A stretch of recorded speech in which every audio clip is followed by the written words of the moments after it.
Hello, I'm going to do a how-to video on external cavities, since it's something I've been needing to do, and it's something I've actually accidentally avoided. So, today is the day.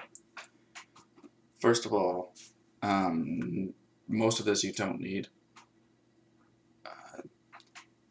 All of this, these four, 1, 2, 3, 4 here, are all optional. This one is a bounce mirror, this one's your grading.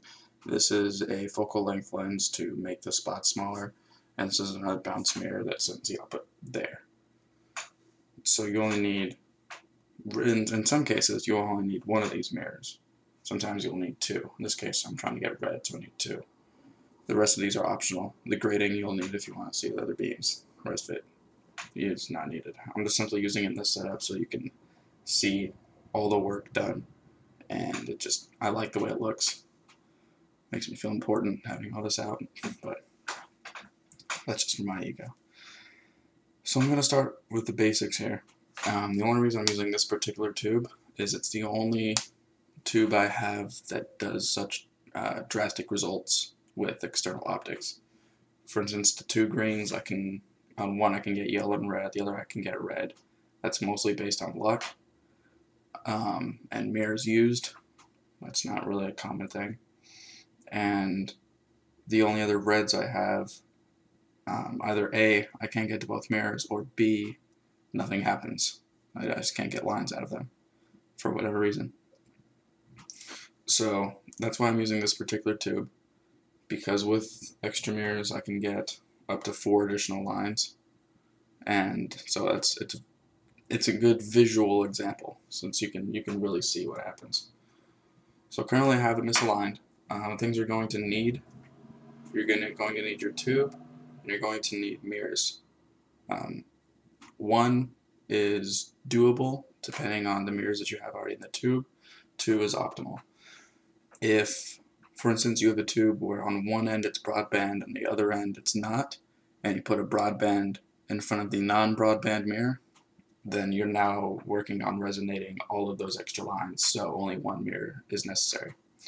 In the case of this tube where neither mirror reflects red, I need 2 mirrors in order to get red. So it's all based on the tube that you have, and testing with one mirror. If you get nothing, then you can begin testing with both. And so optimally, you're going to need a stable setup for them. I mean, I've held a mirror in front of the tube before, and I've been able to get flashes of it perfectly aligned, but there's no way you can stable your hand do that. Now that's not saying you don't need, or that's not saying you do need high-tech equipment. I mean, the adapter I'm using there is a few lengths of cardboard for width and then wrapped in electrical tape. I don't even have an adapter for that. However, for my smaller mirrors, I do have an adapter since they're just too small to work with. So in this case, I have a rail. That provides me stability, that provides me the mounting, and it allows me to just keep it all on one even plane. Whereas if I were, stacking things on top of books, it could be uneven and things like that. This gives me all one plane to work on, so it's just a lot better, and it works a lot better for what I'm trying to do. So currently I have it misaligned, just so I can show you, the difference between the two. And now that we've got all the basics covered, what I'm going to happen when I align it is you're going to see red come in. In this case, it's going to be 632.8 and 629. Those are the two that come in the best. And then 635 will come in from time to time, and then 650 will come in from time to time. So you're definitely going to see the red come in. It's going to overpower the other lines greatly, and it'll be much more visible. So we'll get into that. And the way it's going to work is it'll come out of here. It's going to hit a bounce mirror. That's going to go through a grating. The output from that grating is going to go through the focal length lens. This is going to make the spot smaller. And from there it's going to hit another mirror, and then it's going to send our order right here so that you can see the difference. So I'll just align it. And I can see the two of the red lines in, and we've almost lost the yellow. So that's just a demonstration of what's needed. As far as actually doing the process, it's really not something that's easy to explain.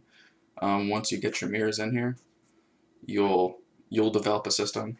A quick overview of mine is to misalign it in a certain direction, just to kind of go through, get okay, that's X, figure out where perfect on X is, and then once I get my X axis lined up to where you just have a vertical, you'll see a line of dots and a vertical line, and that's when you get your Y down, and you'll just see all the dots converge into one. That's my method. I don't know, some people may have different ones, but that's just what I like to do. And then you're gonna start dealing with having to kind of align the focal length with the tube itself. For instance, this red mirror right here, it only works with this tube the closer I have the mirror to it. Like if I were to get this mirror just millimeters away from the actual OC itself, it would work even better. The further out, it begins to get even worse and worse as the divergence gets greater and greater, so the spot length grows. So it gets larger, hits the mirror, gets larger, hits the original mirror, and then gets larger again. So you don't get as many resonations between the two. So you start getting into the more fickle, I guess, behaviors of the tube itself, and you start to have to take all those things into consideration. But in the beginning, it's just a lot of, will this mirror work with this tube? This mirror work with this tube? Oh wow, look at that gain medium. And you can kind of really begin to play. It's a very malleable art. So that's kind of the basics. There's really not an advanced stage to this as far as external cavities. I mean, you can put other optics in the beam like I did here. You can do other things with that, but as far as using external cavities to begin with, this is really all there is to it. It's mostly just an investment of money than it is an investment of experience. Everything you gain out of it's going to be all just kind of hands-on. Like this mirror I know works with this tube, and it gets me these lines, but only on this end, only on the HR and the OC end. So you start just kind of learning by doing, more or less. It's really not much else to it. So that's a demonstration of that. Right now we've got 5 lines in. The 609's out, and 635 and 650 are out. And I kind of expected that.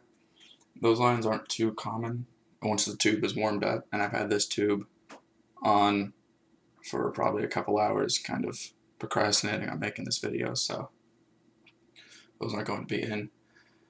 If let's see, if you have any questions, I'd love to answer them. I've got nothing to do this weekend, so if it means entertaining a couple people with knowledge or videos, then feel free to ask away, and I'd love to answer.